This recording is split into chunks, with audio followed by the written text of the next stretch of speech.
Hi, and welcome to another Average Joe Hockey Report. In this video, we're going to talk about three things. Sorry, what the heck? Alright, yeah, three things. um, Three things I want to talk about is so far last year's bottom feeders and how some of them have fared surprisingly well so far. Second thing I want to talk about is it seems like a few players have had their um, uh, careers rejuvenated. At least it looks that way in October. And the third reason is it's why I'm wearing my Montreal Canadian stuff is to talk about Marc Bergevin, or Marc Bergevin if you want me to be English. All right, let's go over the first thing though. First thing I want to talk about is some of last year's bottom feeders surprisingly doing well. I mean, you could make the argument of New York, like I'm looking at NHL.com standings. You could make the argument about the New York Rangers, but they just barely missed the playoffs. For them to have a 4-2-1 start, to me, it doesn't surprise me. But, you look at teams like, Buffalo, 4-1-1. Detroit, 3-2-1. St. Louis, 5-0. I guess, San Jose, 4-1. Like you look at two of the teams like Buffalo, San Jose. Here you are thinking, it's a mess with the whole Jack Eichel situation and the constant need for a rebuild. And then you look at San Jose, it's like, well, who's left on their roster, and then the whole Evander Kane situation, blah blah blah. You'd think that they'd be trending like Arizona, who's 0-5, or Chicago, who's 0-5. Sorry, 0-5-1 if you want to get technical, cool. But nope. I mean, there's still a lot of season left. Don't get me wrong, but to see those T teams have an actual good October is definitely surprising. Now, remind you, Buffalo, in the past, they have gone off to a good start, and maybe what was it, 3 seasons ago? I can't remember. But they were off to a good start, and then near the half point of the season, just crashed downhill. Like, just went downhill big time. All right, let's talk about our second topic, and that is players rejuvenated, which seems to be the theme, the other theme of this season so far, of this month at least. When you see players like Patrick Laine, not a very good season last season, only 21 points in 45 games. Here he is, 6 points in 6 games. Could it be that he's not being coached by John Tortorella? Maybe. And then you see Pierre-Luc Dubois, again, 6 points in 5 games, so an even better scoring rate.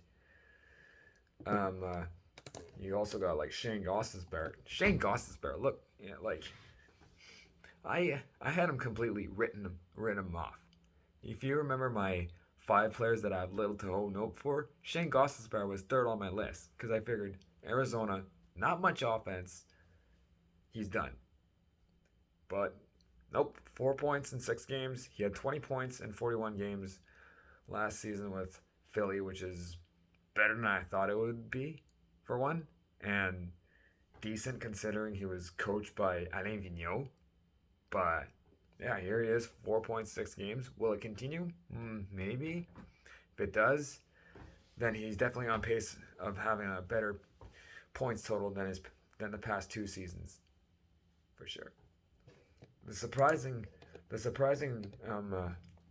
rejuvenated career is, however, 31-year-old Erik Karlsson. That I did not expect. I've seen people write off Erik Karlsson left, right, and center. But yet, 6 points in 5 games for San Jose. I know, it's crazy, eh?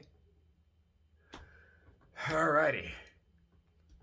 Now let's go on to the third topic, which is Marc Bergevin.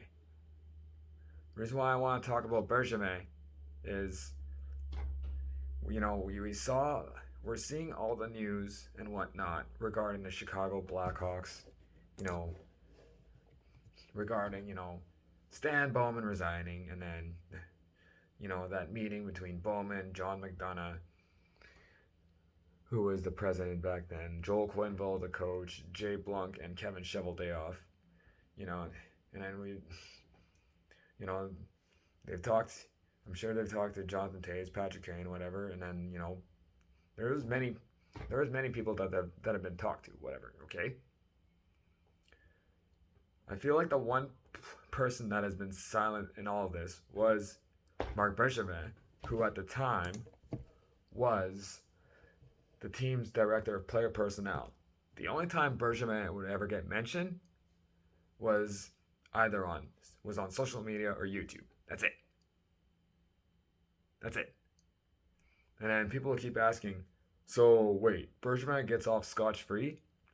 And people say, well, he had a low position. He was director of player personnel. I don't know.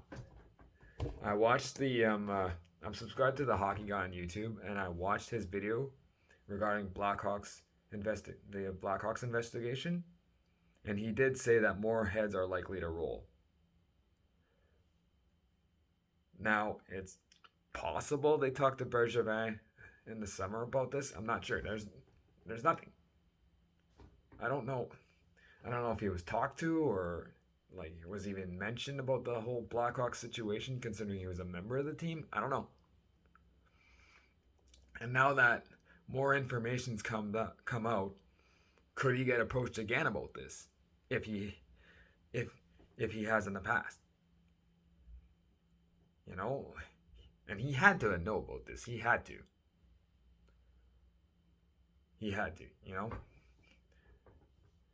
You're telling me, at this point, I wouldn't believe him if he said, well, I didn't know. Because how many people have said, I didn't know about this, and next thing you know, all this comes out? It's quite the gray area in this case, more or less, So, as it is, Bergevin is in the last year of his contract with the Canadiens.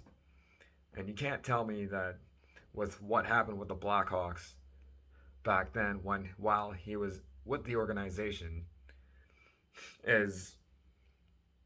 means absolutely nothing.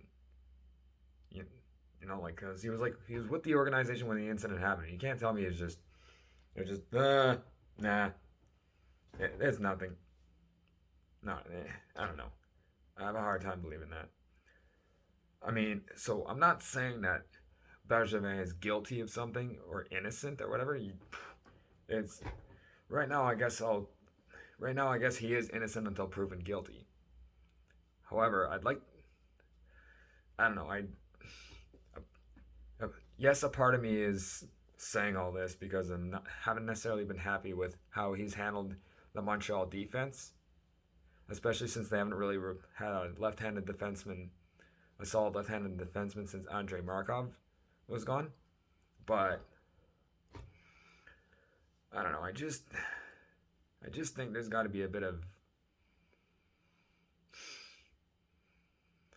I just think there's got to be something further to it, and does he really deserve to get off scotch-free? Not sure. I'm not sure. That's just what I feel.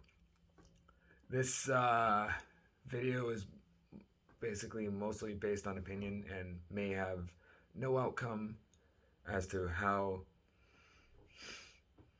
some of the players or Bergevin or whatever